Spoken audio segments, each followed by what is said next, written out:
Welcome to I news. దేశ రాజకీయాల్లో మరోసారి డీలిమిటేషన్ అంశం పెద్ద చర్చకు దారితీస్తోంది. జనాభా ఆధారంగా లోక్సభ స్థానాల పునర్విభజన తప్పదని ఆంధ్రప్రదేశ్ మంత్రి నారా లోకేష్ వ్యాఖ్యానించగా, దక్షిణాది రాష్ట్రాల ప్రాతినిధ్యం తగ్గే ప్రమాదం ఉందంటూ మాజీ కేంద్ర మంత్రి పి చిదంబరం తీవ్ర ఆందోళన వ్యక్తం చేశారు. ఉత్తరాది రాష్ట్రాలకు ఎక్కువ సీట్లు, దక్షిణాదికి తక్కువ ప్రాధాన్యం వస్తుందనే వాదనలు ఇప్పుడు జాతీయ రాజకీయాలను వేడెక్కిస్తున్నాయి.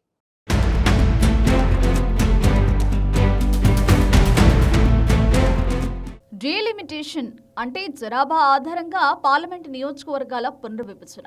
2026 తర్వాత నిర్వహించనున్న జనగణన అనంతరం ఈ ప్రక్రియ చేపట్టే అవకాశం ఉండడంతో దేశవ్యాప్తంగా రాజకీయ చర్చ మొదలైంది. ముఖ్యంగా దక్షిణాది రాష్ట్రాల్లో ఈ అంశంపై తీవ్ర ఆందోళనలు వ్యక్తమవుతున్నాయి. ఆంధ్రప్రదేశ్ మంత్రి నారా లోకేష్ డీలిమిటేషన్ ప్రక్రియ రాజ్యాంగబద్ధమైనదని, జనగణన తర్వాత అది తప్పనిసరిగా జరుగుతుందని పేర్కొన్నట్లు రాజకీయ వర్గాల్లో చర్చ సాగుతోంది. అయితే కాంగ్రెస్ సీనియర్ నేత పి చిదంబరం మాత్రం ఈ ప్రక్రియ దక్షిణాది రాష్ట్రాలకు నష్టం చేసే ప్రమాదం ఉందని హెచ్చరించారు.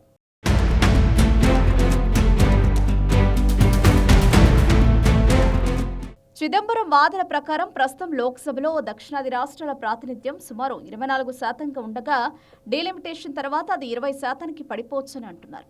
మరోవైపు ఉత్తరప్రదేశ్ వంటి అధిక జనాభా కలిగిన రాష్ట్రాలకు భారీగా సీట్లు పెరిగే అవకాశం ఉందని ఆయన అభిప్రాయపడ్డారు. ఇదే సమయంలో కేంద్ర ప్రభుత్వం మాత్రం దక్షిణాది రాష్ట్రాల ప్రాతినిధ్యం తగ్గదని చెబుతోంది.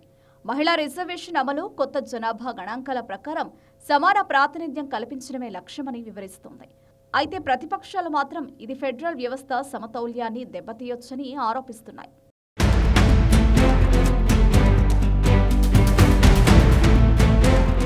1971 జనాభా లెక్కల ఆధారంగా లోక్సభ స్థానాల పంపిణీని ఫ్రీజ్ చేసిన విషయం తెలిసిందే. కుటుంబ నియంత్రణను సమర్థంగా అమలు చేసిన దక్షిణాది రాష్ట్రాలు ఇప్పుడు అదే కారణంతో రాజకీయంగా నష్టపోవాల్సి వస్తుందా అనే ప్రశ్న కూడా ముందుకొస్తోంది.